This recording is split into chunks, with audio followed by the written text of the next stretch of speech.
अस्सलाम वालेकुम ख़ातिन हज़रात, मैं हूं इसरार अहमद कसाना। पाकिस्तान की जो तारीख़ है, इसको अगर आप गौर से देखें, तो आपको सिवाय रोने के और कोई ख़्याल नहीं आएगा।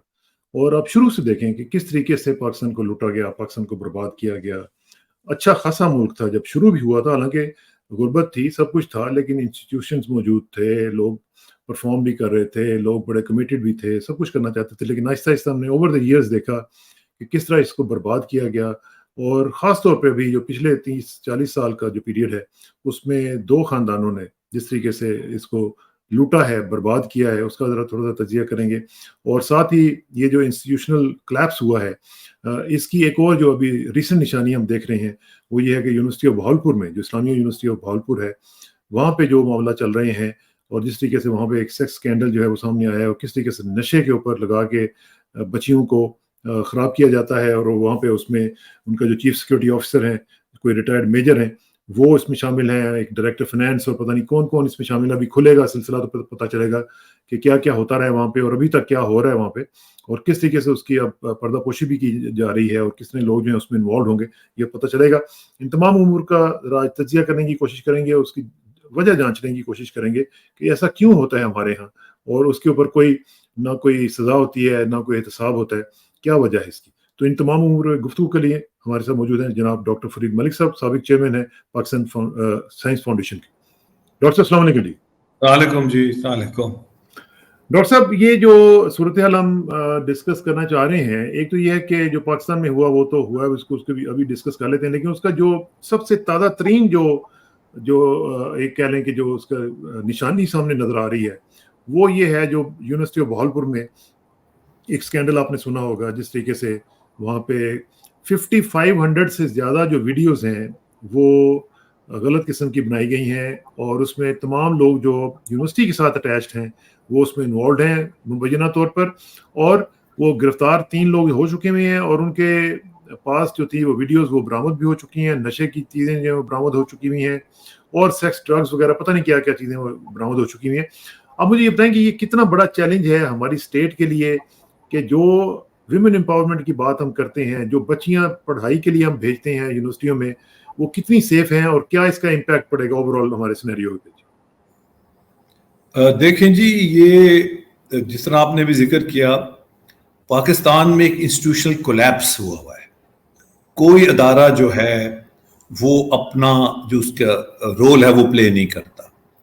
बाहर मैं भी पढ़ा हूँ, यहाँ भी पढ़े हैं हम यूनिवर्सिटीज़ में, और ये ग्रेजुअली जो माफिया कंट्रोल है ये बढ़ता ही गया हमारी यूनिवर्सिटीज़ में। अच्छा, बाहर एक ये होता है कि समर में वो यूनिवर्सिटी को बिल्कुल खाली करा देते हैं, सारे स्टूडेंट, सारे हॉस्टल्स सब चले जाते हैं। और हर जो नया साल शुरू होता है फॉल में या सितंबर में, वो एक नया आगाज होता है, नए लोग आते हैं, नए कमरों की एलोकेशन होती है, हर चीज़ नई होती है, हर चीज़ रिव्यू की जाती है और ये जो माफिया और सियासी लोगों का कंट्रोल होता है वो ख़त्म हो जाता है। तो हमारे जो कैंपसेस हैं, ये बहुत इशू है सिक्योरिटी का, मेजर सिक्योरिटी इश्यूज है हमारे कैंपसेस में, किसी का कंट्रोल नहीं है। ठीक, वो गड़बड़े करा देते हैं, लड़ाई झगड़े करवा देते हैं, वो जो एडमिनिस्ट्रेशन है, जो मैनेजमेंट है, उसका कंट्रोल नहीं है।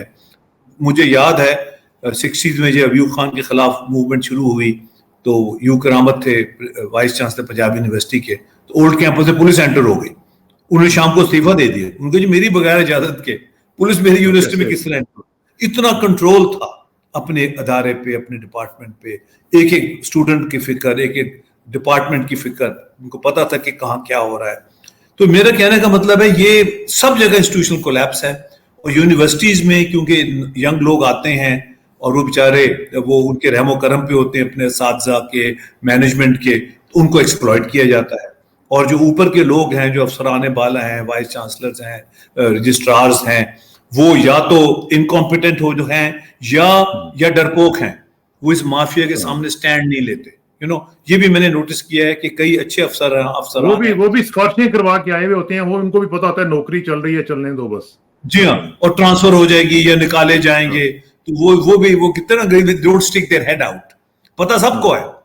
मेरा मतलब है कि ये जो कुछ पाकिस्तान मैं इसलिए कह रहा हूँ डॉक्टर साहब कि आप खुद भी एक यूनिवर्सिटी में लाहौर में पढ़ा रहे हैं, तो ये बड़ा चैलेंज है यूनिवर्सिटीज के लिए, और खास तौर पे जो बच्चे वहाँ पे भेजे जाते हैं पेरेंट्स के लिए, क्योंकि पेरेंट्स तो जब भेज देते हैं तो उनका एतमाद उनकी एडमिनिस्ट्रेशन के ऊपर होता है कि अब हम नहीं है तो चलें, जो एडमिनिस्ट्रेशन है वो हमारा रोल वहाँ पे अदा करेगी। तो वो जो एडमिनिस्ट्रेशन है वो क्या रोल अदा कर रही है वो आपने सुन ही लिया। जी जी, इसका मतलब ये है कि जो मतलब ये मिडिल लेवल के लोगों ने ये सारा कुछ किया है ना, इसका मतलब ये जो ऊपर के लोग हैं they don't know what is happening, या उनमें इतनी कैपेसिटी नहीं है, ये इतनी हिम्मत नहीं है कि ये इतना कैरेक्टर नहीं है उनका कि इन लोगों को वो चेक करें। सही, दोनों चीजें हैं, इधर इट्स इनकॉम्पिटेंस और इट इज मेजर वीकनेस। सही, तो जो अच्छी यूनिवर्सिटीज हैं, अच्छे कॉलेजेस हैं, वहां ये जो टॉप मैनेजमेंट का यही काम है, they should know what is happening on the ground, कि क्या हो रहा है, मिडिल मैनेजमेंट को चेक करें और उसको कंट्रोल करें। मगर यहाँ क्योंकि माफिया कंट्रोल, बहुत बड़ी यूनिवर्सिटी है, 68,000 इसके तकरीबन मेरे ख्याल स्टूडेंट्स हैं, और जिसमें 28,000 बच्चियां हैं।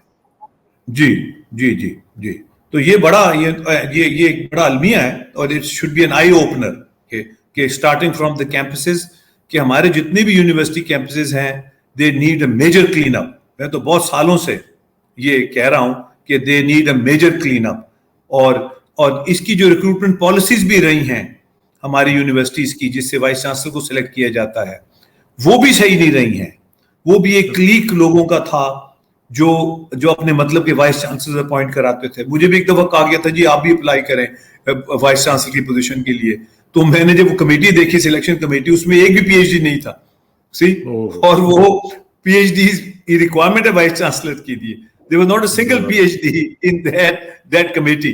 तो मैंने आई रिफ्यूज्ड, मैंने कहा जी ये कमेटी ठीक नहीं है आपकी, खामखा मेरा बेटा है। हाँ देखो ना, सिलेक्ट क्या करेगी वो, अंग्रेजी में कहते हैं ना ब्लाइंड लीडिंग द ब्लाइंड, वो वाला ये यहाँ हालात है। तो ये जो कैंपसेस हैं इनको इग्नोर किया गया है। बिल्कुल, तो इनको सजा दी जानी चाहिए, ये जो पकड़े गए हैं लोग, इनको करार वाकई सजा मिलनी चाहिए। बिल्कुल मिलनी चाहिए, बिल्कुल मिलनी चाहिए, मैं आपसे एग्री करता हूं, मगर एक मेजर रिशफल होना चाहिए एट ऑल लेवल्स। देखा ना, ये सिर्फ इनको सजा देने की तक बात नहीं रहनी चाहिए, एक मेजर रिशफल होना चाहिए कि वी हैव टू रिव्यू कि हमारे कैंपसेस जो हैं वो इतने आउट ऑफ कंट्रोल क्यों हैं। सही, क्यों नहीं उन पे कंट्रोल किया जाता। जो वाइस चांसलर्स हैं, रजिस्ट्रार्स हैं, बेसिकली रजिस्ट्रार का ज्यादा इसमें फंक्शन है, जो एडमिनिस्ट्रेटिव हेड्स होते हैं वो क्या करते हैं, what is their role, you know. फिर हॉस्टल के वार्डन्स होते हैं, और वो खवातीन की हॉस्टल की जो वार्डन है वो खातून ही होंगी, देखो ना। तो ये जो सारी जो चीजें हैं, ये पूरा एक चेन ऑफ कमांड है, ये बगैर नॉलेज के नहीं होता। पाकिस्तान सबको पता होता है क्या हो रहा है, मगर हाथ कोई नहीं डालता। वो कहते हैं हमारा हाथ ना जल जाए, यू नो, वो कहते हैं मेरा जाम छूने वाले तेरा हाथ जल ना जाए। तो जाम को हाथ नहीं कोई लगाता, पता सबको होता है, ये मैंने देख लिया। मगर क्या करना है, किस तरह प्रोसीड करना है, किसको हाथ डालना है, किसको कंट्रोल करना है, वहां आके हम जो है रुक जाते हैं। ठीक, एट ऑल ये जो इंस्टीट्यूशनल कोलैप्स की जो आपने बात की है, थोड़ा सा इसका बैकग्राउंड भी जानने की कोशिश करते हैं। ये पाकिस्तान में ये जो दो खानदान हमने देखे हैं अभी तक, शरीफ खानदान है, दूसरी तरफ जरदारी खानदान है, भुट्टो फैमिली वगैरह, ये कितना बड़ा इनका रोल है जो इस वक्त हम इंस्टीट्यूशनल कोलैप्स देख रहे हैं। पूरे मुल्क का जो सिस्टम है वो सारे का सारा तबाह बर्बाद हो चुका हुआ है। आपने इकोनॉमी की हालत देख ली है। मैं कल भी बता रहा था कि मुझे रोजाना 4-5 लोग अपने दोस्त जो हैं उनकी कॉल्स आ रही हैं कि जी हम पाकिस्तान से निकलना चाहते हैं, हमें बताएं किस तरीके से हम बाहर आएँ। हम पैसा भी लगाने के लिए तैयार हैं, अगर हमें पैसा दे के कोई बिजनेस वीज़ा भी मिलता है तो हम लगाने के लिए तैयार हैं। पाकिस्तान के अंदर जो होप है वो लोगों की खत्म हो चुकी हुई है। तो इस इंस्टीट्यूशनल कोलैप्स की आप क्या समझते हैं, जिम्मेदारी इन दोनों खानदानों पर कैसे आती है? देखें जी, अगर आप देखें पीछे जो मौजूदा प्राइम मिनिस्टर हैं जो अगस्त में होपफुली घर जा रहे हैं, उन्होंने तकरीर की है कि जी कि 30 साल पहले जो मुल्क हमसे बहुत पीछे थे वो हमसे बहुत आगे निकल गए हैं। एशिया के ममालिक की भी उन्होंने एग्जांपल दिया, और हम पीछे जा रहे हैं, वो आगे जा रहे हैं। इसकी वजह क्या है? मैं बड़ा हैरान हुआ, यानी जो वजह है वही सवाल पूछ रहे, जो वजह है वही सवाल पूछ रहे। तो अगर आप पाकिस्तान की only has the audacity to ask this question।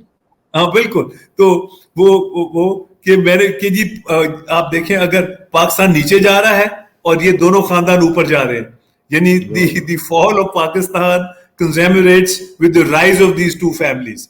तो और हुक्मरान फैमिलीज, यानी ये ऊपर जा रहे हैं और पाकिस्तान नीचे जा रहा है। इट इज सो एविडेंट, यानी एक 1-to-1 रिलेशनशिप है।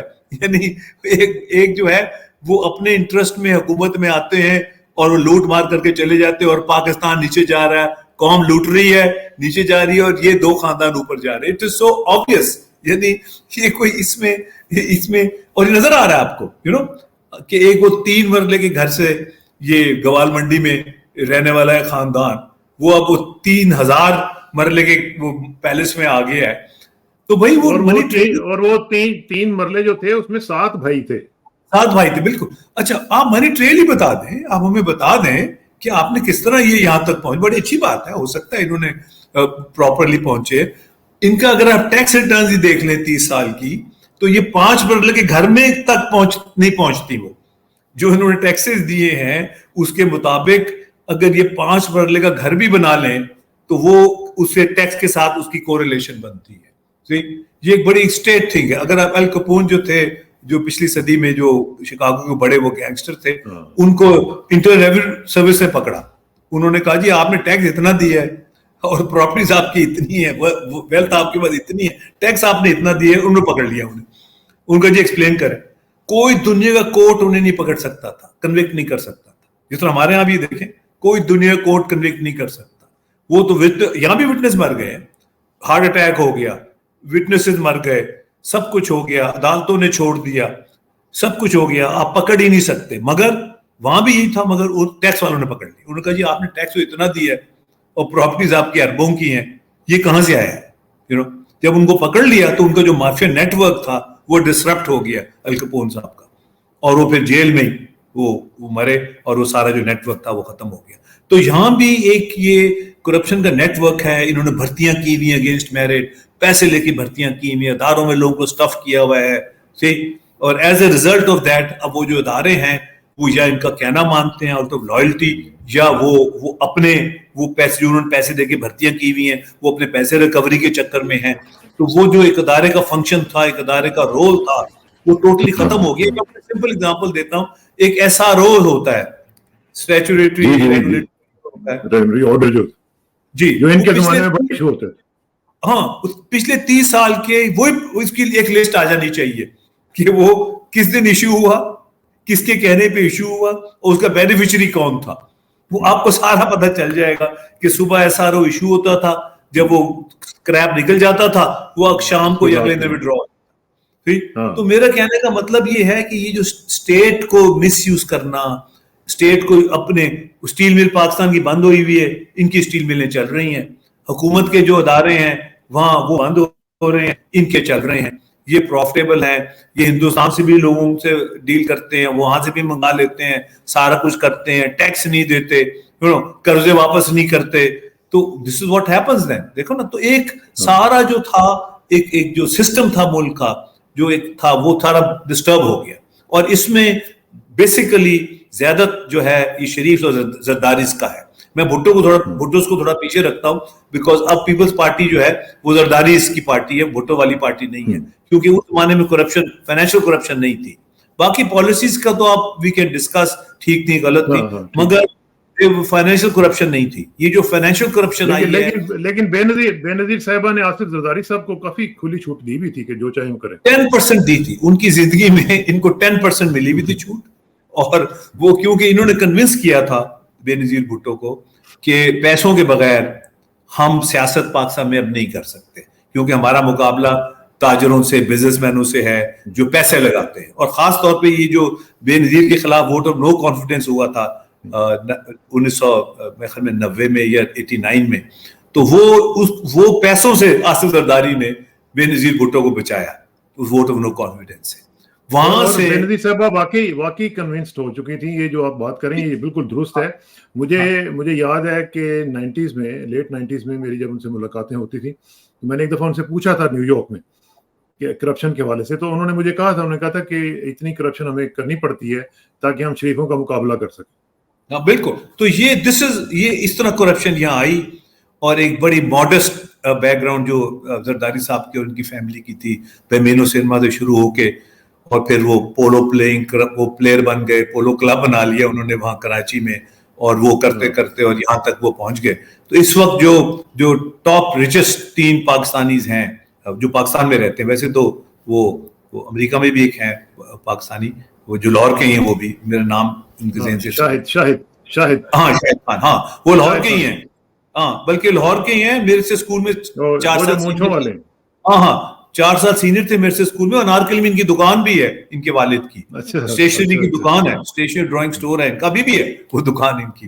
तो वो खैर वो तो अमेरिका और कनाडा में रहते हैं, मगर जो इस वक्त पाकिस्तान में अमीर तरीन लोग हैं उसमें मियां मंशा इज नंबर 1, और ये जरदारी और जो शरीफ हैं ये कम्पीट करते हैं 2 सेकंड और थर्ड पोजीशन के लिए, और इनकी वर्थ जो है वो about between 3 to 4 billion dollars इनकी जो है इनकी वर्थ है।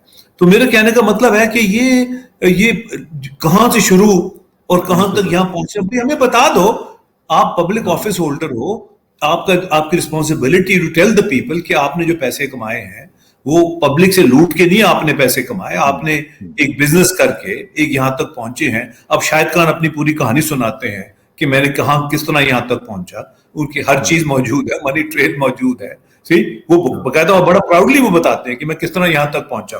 ये भी बताएं ये किस तरह यहां तक पहुंचे, ये नहीं बता सकते क्योंकि ये वो बैकडोर एंट्रीज हैं, इन्होंने स्टेट, तो वो फिर वो उसमें फिर अगर वो बताएंगे तो बम्बिनो सिनेमा भी आएगा, फिर वो कैसे खरीदा वो भी आ जाएगा, ये सारी चीजें भी फिर इनको बिल्कुल फिर शुगर मिले और ये सारा कुछ जो है यहाँ तक पहुंचना, और परमिट्स, वो कर्जे माफ कराना, टैक्स माफ ना देना, देखो ना ये सारी। बम्बिनो सिनेमा तो डॉक्टर साहब, बम्बिनो सिनेमा तो ये नवाब ऑफ जूनागढ़ का नहीं था?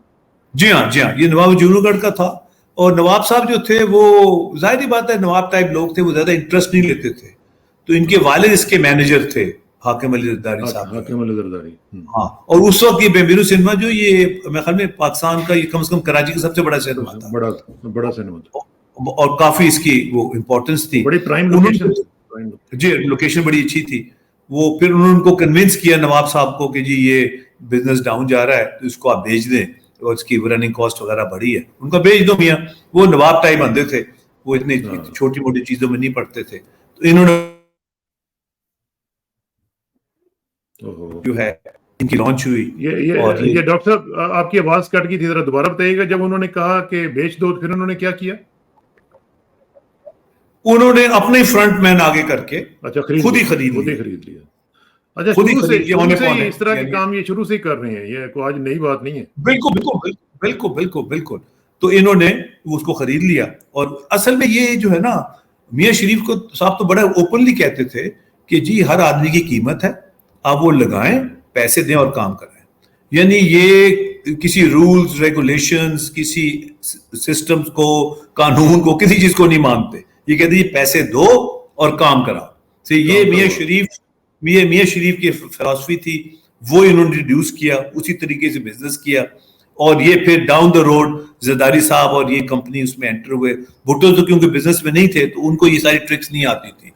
फिर ये जब एंटर हुए, इन्होंने फिर शरीफ साहब की देखी ये सारा कुछ किया। एक वो इटली में थे बर्लस्कोनी, अभी फौत हुए हैं, उनके प्राइम मिनिस्टर थे बर्लस्कोनी, वो भी बड़ा कैरेक्टर थे, और वो भी he made an empire while being in power, और वो भी पैसे के जोर पे बार वो शुक्र है इटालियन सांस लिया, सब्र का सांस लिया, वो फौत हो गया अभी कुछ 6 महीने पहले।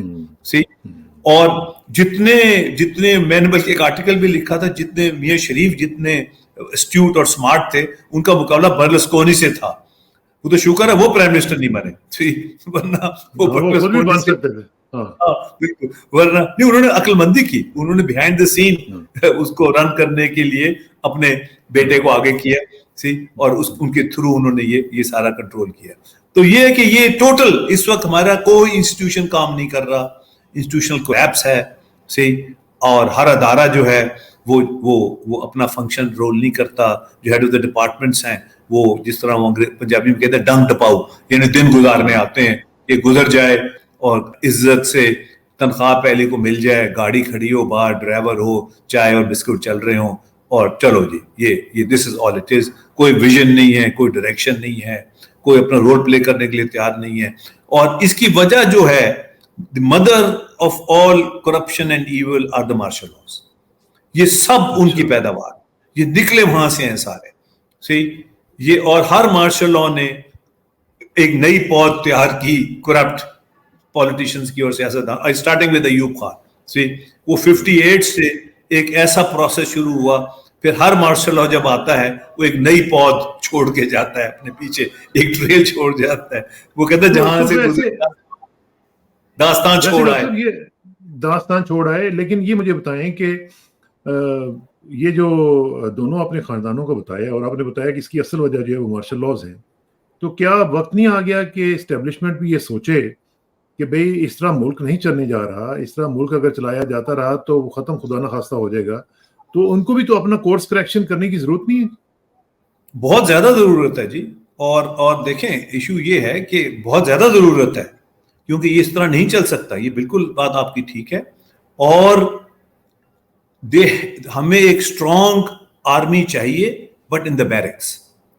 یہ جو بیرک سے باہر نکلنا ہے یہ ڈیزاسٹر ہے پاکستان کے لیے, اور فوج کا بیرکس میں جانا بہت ضروری ہے تاکہ پاکستان دوبارہ ٹریک پہ آئے. اور وہ جو شہباز شریف صاحب کہتے ہیں جی 30 سال میں ہم بہت پیچھے رہ گئے, اس کی یہ بھی وجہ ہے کہ یہ جو بیرک سے فوج نکلی اور جن لوگوں کے ساتھ انہوں نے ٹیم اپ کیا وہ کرپٹ تھے, انہوں نے لوٹا ملک کو, اور جو اسٹیبلشمنٹ تھی وہ دوسری طرف دیکھتی رہی, ان کو چیک نہیں کیا, اور یہ سلسلہ جو ہے یہ چلتا رہا. تو یہ بہت ضروری ہے کہ the army has to go back to the barracks, اور پروفیشنل آئیں اور ملک کو چلائیں, اپنا رول پلے کریں. اور یہ جو بندر بانٹ لگی ہوئی ہے پچھلے 30-35 سال کی, اور یہ جو انسٹیٹیوشن کولیپس ہوا ہوا ہے, اس کو ریورس کریں, انسٹیٹیوشن کو دوبارہ کھڑا کریں. جس طرح پاکستان جب شروع ہوا تھا تو اس وقت لوگوں نے آ کے انسٹیٹیوشن بلڈ کی تھی, محنت کی تھی, کوشش کی تھی, وہ اور ملک کو کھڑا کیا تھا. تو وہ ابھی آپ کو ڈاکٹر صاحب ابھی آپ کو لگ رہا ہے کہ اس طرح کی کچھ کورس کریکشن کی تھنکنگ آپ کو نظر آتی ہے؟ ابھی آپ دیکھیں نا, فار ایگزامپل میں آپ کو چھوٹی مثال دیتا ہوں. ابھی آج ہی خبر آئی ہے کہ جی کیا جو ہمارے اسحاق ڈار صاحب ہیں ان کو وزیر خزانہ بنایا جا سکتا ہے, کیئر ٹیکر, سوری وزیر اعظم. اب مجھے یہ بتائیں کہ اگر وزیر اعظم اس طرح کے آنے شروع ہو جائیں گے جو کہ پولیٹیسائزڈ ہیں, جن کا پورا کریئر ہے پالیٹکس میں, تو کہاں گیا ہمارا کانسیپٹ آف نیوٹرلٹی؟ تو کیا یہ ضرورت نہیں ہے کہ اس وقت ہمیں دیکھا جائے کہ بھی ہم کیا کر رہے ہیں, کس طرح کے لوگوں کو لائیں گے, کس طرح کے لوگ جو ہم پرفارم کریں گے, وہ الیکشن کیا ہوگا جس کو سارے جو بائس لوگ ہیں وہ کروا رہے ہوں گے. جی یہ آپ نے بالکل بات ٹھیک ہے. ان کے رشتہ دار بھی ہیں اور ان کا پولیٹیکل کریئر بھی ہے, اور ابھی تک سٹنگ سینیٹر ہیں. ان کی تو اسمبلی ڈیزالو بھی ہو جائے گی, وہ پھر بھی سینیٹر رہیں گے, کیونکہ اسمبلی ڈیزالو ہو رہی, سینٹ ڈیزالو نہیں ہو رہی. پوائنٹ یہ ہے کہ جی اب یہ جو ہے نا یہ روف ٹاپ تک پہنچ چکا ہے. وہ کہتے ہیں کشتی جو ہے اس میں پہلے سوراخ ہوتا ہے, پھر پانی بھرتا ہے, جب پوری بھرتی ہے تو پھر ڈوبتی ہے وہ. تو یہ I think we have hit the ceiling now. تو یہ جو ساری جو چیزیں اتنی بلیٹنٹلی یہ کی جا رہی ہیں اور اتنی بلیٹنٹ وائلیشن ہے کہ اب ہم سیلنگ کو ہٹ کر رہے ہیں, اور جب سیلنگ کو اب ہٹ کرتے ہیں تو پھر بلاسٹ ہوتا ہے. تو یہ ایک قسم کا ایک بلاسٹ کا پیش خیمہ ہے کہ جی ہم بندے بھی اپنے لے کے آئیں گے, انٹرم بھی ہمارے ہوں گے, جو 90 دن کے لیے آئے ہیں وہ 6 مہینے سے بیٹھے ہوئے ہیں, کوئی پوچھنے والا نہیں ہے.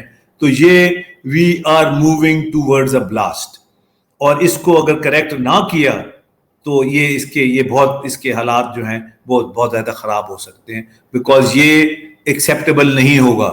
اور جو اس وقت الیکشن ہوگا, یہ 70 والا سینیریو ہے, اس وقت بھی ان کا یہ خیال تھا کہ ہم سپلٹ مینڈیٹ میں کامیاب ہو جائیں گے, اسٹیبلشمنٹ کا یہ تھنکنگ تھی, مگر وہ سپلٹ مینڈیٹ نہیں ہوا کیونکہ اتنی اوور ویلمنگ سپورٹ تھی عوامی لیگ کی ایسٹ پاکستان میں اور بھٹو صاحب کی ویسٹ پاکستان میں کہ وہ سپلٹ مینڈیٹ نہیں ہوا.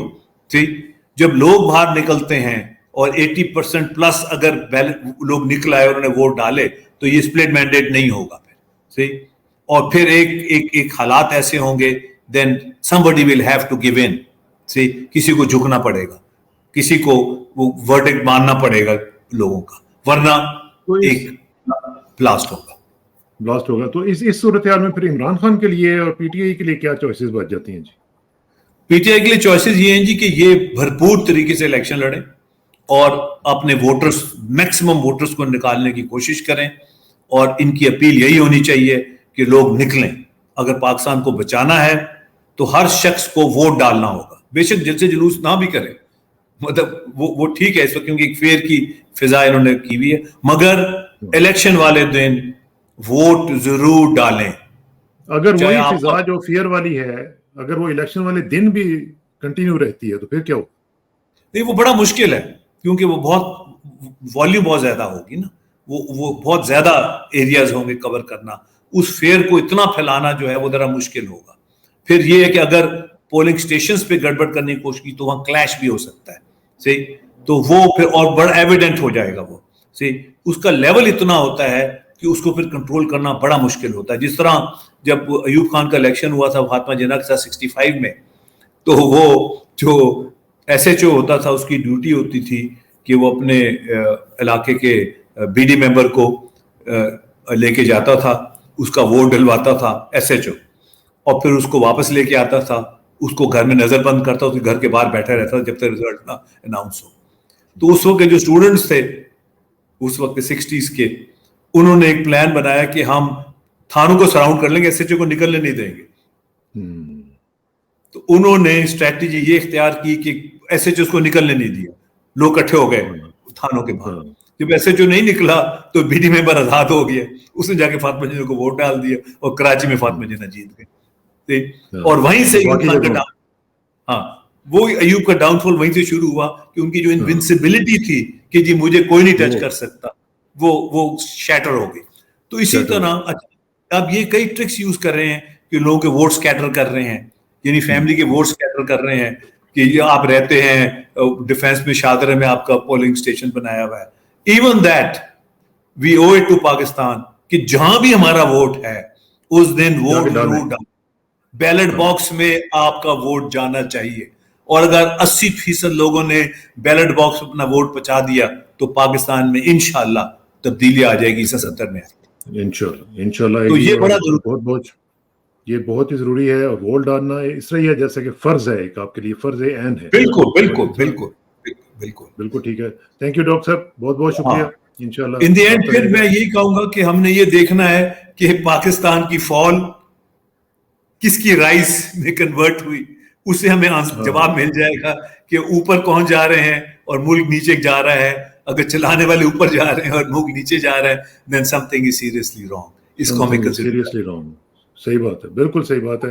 बहुत बहुत शुक्रिया डॉक्टर साहब। अल्लाह करे कि जो आपने नोहा आज हमारे नाजरीन के साथ शेयर किया है, इसके ऊपर अमल भी हो सके और इसको हम सोच सकें कि हमने क्या किया इस मुल्क के साथ और क्या ज्यादती की हैं हमने, इसको अल्लाह करे कि हम इजाला कर सकें। बहुत बहुत शुक्रिया। और कोर्स करेक्शन किस तरह करनी है, बिल्कुल ठीक, कोर्स करेक्शन किस तरह करनी।